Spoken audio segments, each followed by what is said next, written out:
Does freedom of speech give the right to offend? Douglas Murray from The Spectator, if you'd been a newspaper editor, would you have done this? Would you do this? Because surely it would be reckless, and you would be putting, as Stephen Pollard said this week, you would be putting the lives of your staff at huge risk. Well, first of all, we have to remember what's going on here.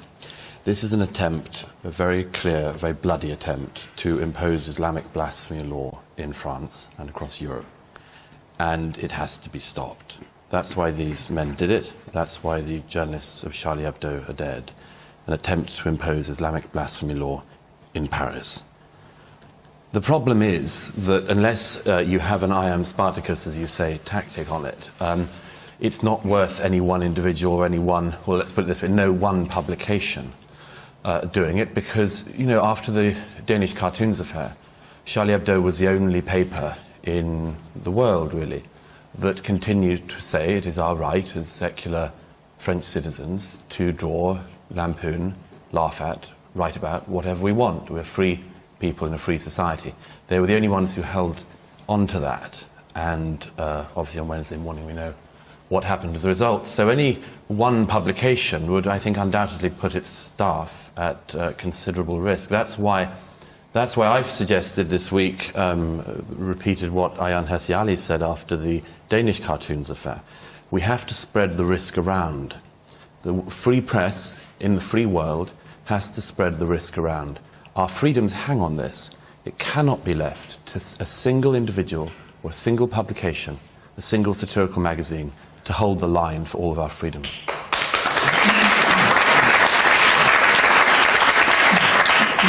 Raza Nadim, I come to you because you are scowling. Yeah, because I disagree with everything he said so far. Because everything? Yeah, most of what he said, because I stopped listening after a while because it just didn't make sense.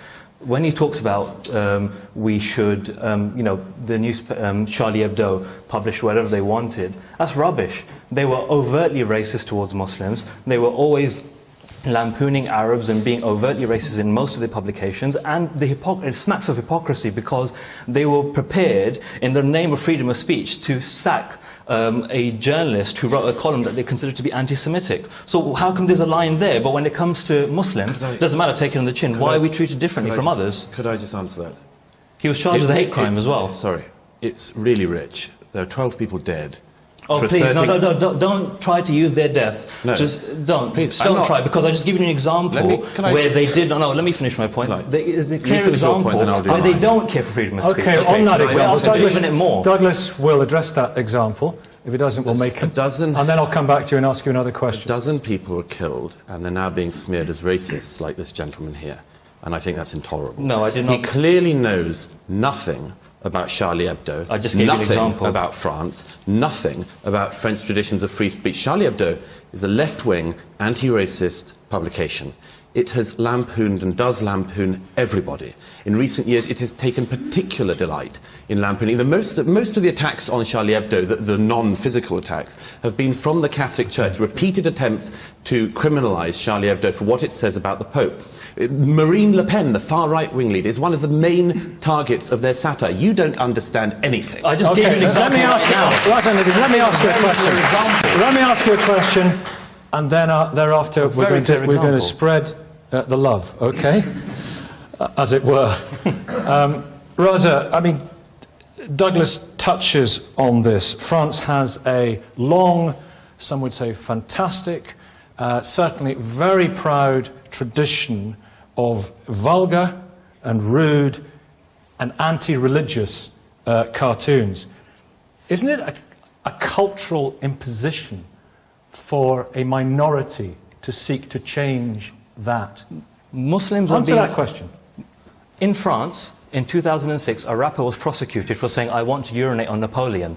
So where's this, in believing in a person, we can offend whoever we want? It's rubbish. Muslims are being asked to believe in freedom of speech more than others are, because in France they're prepared to prosecute an individual on that basis. They've banned comedians that they consider to be anti-Semitic. Now I'm saying it's right, if someone's being anti-Semitic, stop them. But when we're saying someone is being Islamophobic and anti-Muslim, we're saying, well, take it on the chin. Why are we treated differently? If it's unacceptable, as many people feel it is, many people find it deeply offensive to see cartoons of the Muslim Prophet Muhammad, is there any way in which it is acceptable to poke fun at Islam? If you want to poke fun, no one really cares. But the thing is, this isn't about poking We're fun. not talking about cartoons. Is there any Well, way? no, hang on, no, this wasn't about poking fun. This case is being painted as a freedom of speech issue, and it's clearly linked to the war on terror. If you look at the cartoon, the killers, what they say, we're part of Al-Qaeda, it wasn't a cartoon that riled them up. It was foreign policy and the war on terror. Why do you... Let me take it to Majid Nawaz. Majid, of course, you tweeted one of the Jesus and Mo cartoons. Most people would say it was relatively innocuous. It was a divine figure saying hello to a prophet, and a prophet saying hello back again, basically. One of the other cartoons was slightly more... Slightly less innocuous. Yeah, less innocuous. That's the word, that's the phrase I'm looking for. You had death threats. Answer Raza Nadim's point. Well, first of all, I just want to make it clear that not all Muslims define offence in the same way. Not all Muslims take offence at the same things in the same way. Muslims are not homogenous, and I don't claim to speak on behalf of Muslims, but I think likewise, nor should anybody else. So when somebody comes on this show and says, well, Muslims find that offensive, I think what they really mean is, I find that offensive because I'm very insecure in my own belief about God. The second point I'd like to make is that there is no right, yes, there is a right to be offended. There certainly is no right to tell others or insist that others do not offend you. They are two very different things. Everyone is free to take offence at anything. I mean, people could take offence at my dress sense. But what they cannot do is insist that I dress in a way that doesn't offend them. They are two very different things, and that's important when discussing cartoons. The second thing to distinguish is that every idea is open to scrutiny. No idea, whether it's a philosophy or a religion, is immune, or can be, or should be immune from scrutiny. That's different from hate speech. But would there not have been a very different attitude? Would there not have been a very different attitude to, for example, as there was, anti-Semitic cartoons? Well, what's the difference? That's why I'm drawing this distinction, because first of all, Jews are a race, and anti-Semitism is stigmatizing a people. I've often said no idea is above scrutiny, and no people are beneath dignity. And if these were racist cartoons, then there's a legitimate conversation to be had about racism. The reason that I said I wasn't offended at the cartoon that you've just highlighted, it was a stick figure of a character called Jesus saying hello to a stick figure of a character called Mo. And the character called Mo said, how are you doing? The reason I picked that particular cartoon to say I wasn't offended at that is because it left no other option for people that take the view that this gentleman's taken, except to say that's blasphemy. And what I suspect is that the issue at hand is, there's a separate debate about racial hate speech. The issue at hand is that many vocal, active, kind of communal, self-identifying, politicized Muslims will take an issue with blasphemy per se, and what they don't want is any depiction of the Prophet in any way. Dan Hodges, in a minute, but I must come back that's to you. Problematic, and that's problematic. You've qualified freedom of speech. Was that Jesus and Mo cartoon that he tweeted, was that blasphemy? I don't think it was blasphemy. But the thing is, again, like you said, people may have different views. But the point is, he's qualified freedom of speech, saying it's all good apart from racism. That's bad. Well, hang on, then you don't believe in absolute freedom of speech, do you? You're saying that it's all relative at the end of the day. You know, right? They banned someone. They actually fired someone and charged him with a hate crime. It's ridiculous. Let's bring in Rose now, chaplain to the Speaker of the House of Commons. We live in a civilized society, and I think it is important that we safeguard freedom of speech. Of course, freedom of speech from time to time is going to mean that somebody may say something that I'm going to find offensive, but it does not mean that I go out and shoot them. It does not mean that. And I also think that we do need to be responsible in some of the things that we say. However, as I say to my children when they were growing up, you cannot legislate for someone else's behavior or what they say. You can only decide how you are going to respond in that situation. Which is more important, the humour, getting the laughs, or thinking about the people who are deeply offended by this? Well, I think those who are doing humour, they're only thinking, I'm going to get a laugh out of this. Yeah, that's why they fired a journalist. You know, that's their particular thing. No, can I come in and say, as a rabbi, I don't like anti-Semitic cartoons, but I defend the right of people to make anti-Jewish or anti-women or other anti-remarks, because not only is it part of freedom of speech, but it also means that nothing is protected from scrutiny, and everything is open to criticism, whether it's rogue rabbis or paedophile priests Holocaust or denial. whatever.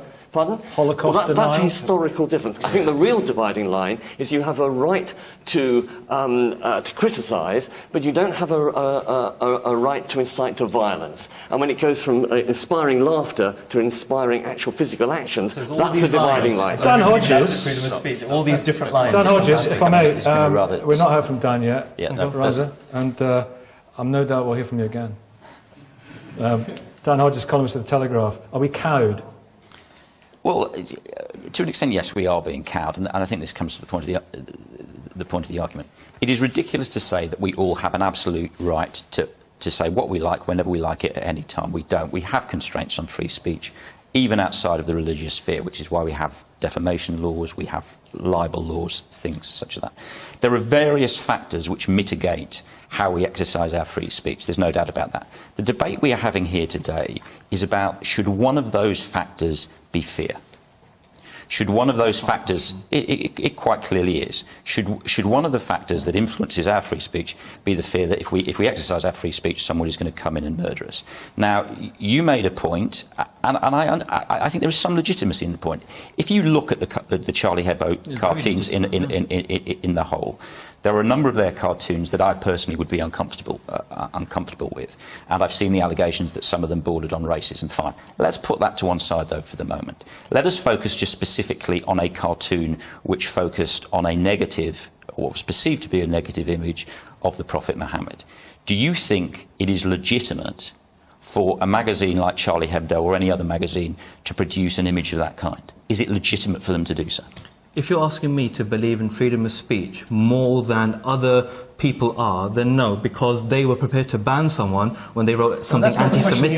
Yes, but no, I'm saying, don't ask me to believe in... you're saying the right to offend. You should believe in that more than everyone else, because Charlie Hebdo smacks of hypocrisy in their own actions. And I'm removing the hypocrisy. I was being very specific. You have rightly said that there was censorship of people for racism. I accept that people should not be allowed to express towards Arabs as well. Exactly, fine. And I'm accepting that. But I'm saying on this specific point, on a cartoon that was not generically racist, a cartoon that just showed a specific image of the Prophet Muhammad, do they have a right to publish that?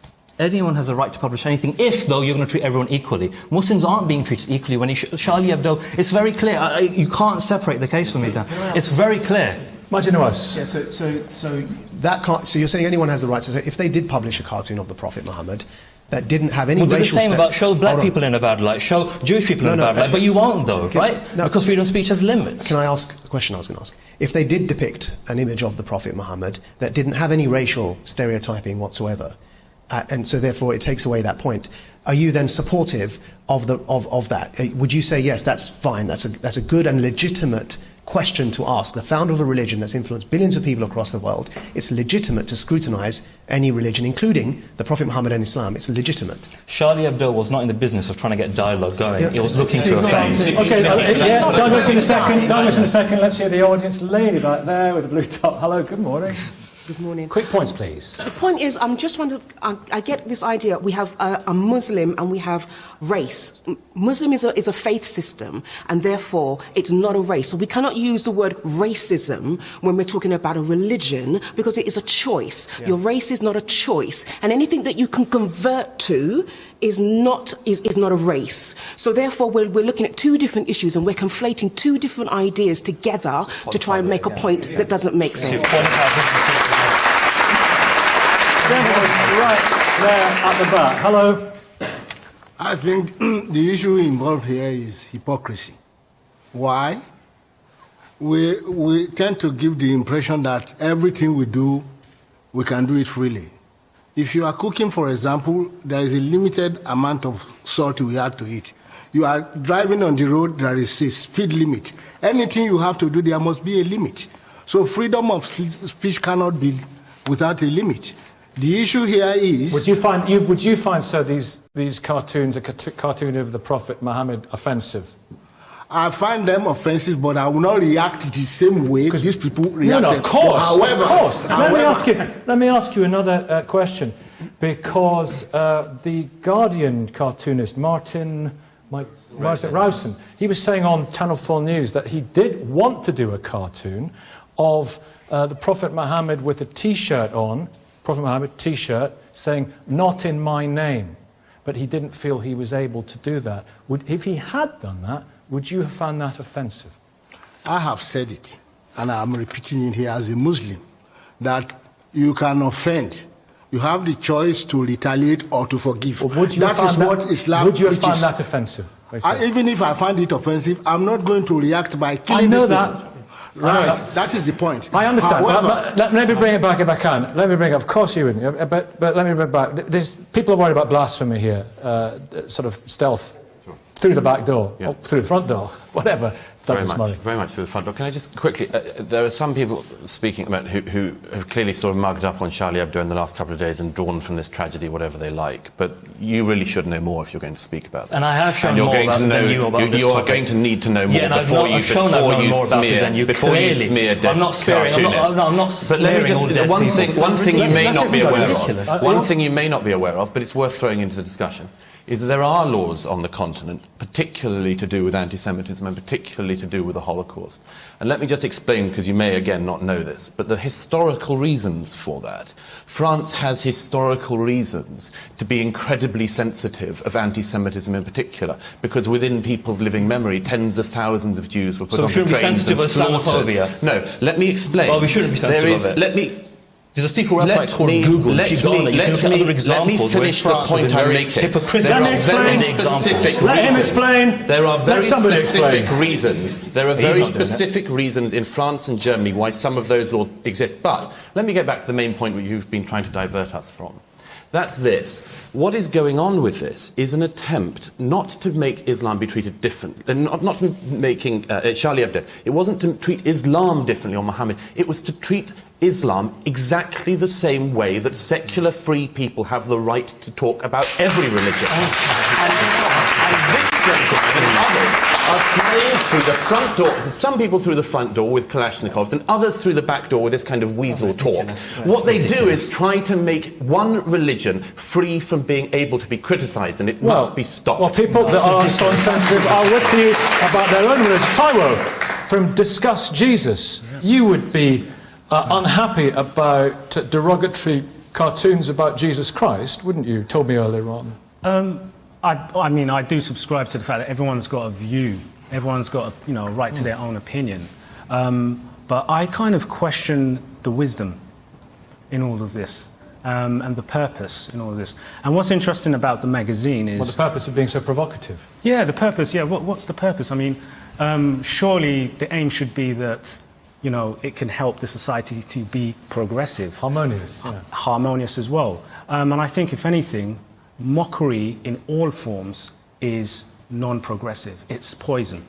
And I think what we have here is almost a self-combustion of the very fanaticism or the fundamentalism. It's a joke. It's a laugh. It's freedom targeting. of speech. It's a bit of mockery. If you take out mockery, you take away comedy. It's also a weapon Yeah, I for mean, truth. this is Do you know what I mean? Weapon for truth. It's a weapon for truth, and that's sometimes why people don't like being lampooned, because it's actually too close to comfort, and it exposes ills that need to actually come out and... Kate Smurthwaite. Sorry, Ray. Kate's been trying to come in. I think there's quite an important point that seems to be sort of hinted at and not quite explicitly made, which is there's actually quite a big difference between lampooning Muhammad and the stories and ideas and ideals behind Islam as a sort of structure of thought and of belief. And there's a difference between that and lampooning individual, ordinary people who are Muslim. That's quite different. In actual fact, there are 32 countries around the world where it is illegal to stop being a Muslim. So to assume that anybody who fits that label Muslim believes every word that is, spoken by radical Islamists is, of course, completely wrong. And in fact, the first victims of extreme radical Islam are ordinary Muslims. And for their benefit, as much as everybody else's, we must continue to shred apart the ideas behind it and challenge it for their benefit as well as everybody else. No question, just throwing it to you. For me, the example I refer to, again, it's a website called Google. If you go on that, you can find some examples of how Charlie Hebdo in the past has been hypocritical. No, let me finish my point, Majid. Let me finish the point without being sarcastic about it. And yeah, I'm allowed to be here. But in Charlie Hebdo, Nicolas Sarkozy, it was a case when they were hinting that he was converting to Judaism for financial gain, and that was considered to be anti-Semitic. Now you're saying that we should be allowed to push the boundaries. There's some boundaries saying we can't be pushed, that shouldn't be pushed at all. It's a choice to buy it. Isn't it a choice to buy it? That's not the question. We're not saying choice to read the it. right to buy something that offends you, doesn't it? That's not the question that we're talking about. It's disingenuous. We've already established the point that Muslims are not a race, and we've also already established the point, as Kate made so well, that there's a big difference between scrutinizing a religion and its founder and picking on individual Muslims. No one here wants to pick on people. What we're talking about is the importance of scrutinizing ideas. Why is that so important? The reason it's so important is it happened to me last year. It happens to millions of Muslims across the world. Minorities within minority communities. There are feminist Muslims, there are gay Muslims, there are ex-Muslims, there are liberal Muslims, there are dissenting voices, upon whom the charge of blasphemy is used, not just to silence them, but to actually kill them. This week, ISIL, on the streets of Iraq, publicly executed a magician for sorcery. The poor chap was a street musician attempting to make a quick buck because there's nowhere to find a job because ISIL are doing such a terrible job at running that place. And they executed him for sorcery. People use this excuse of Islamophobia, and it is an excuse. It's not Islamophobic to scrutinize a religion, just as it's not Christianophobic to scrutinize Christianity. But they want to silence minority voices.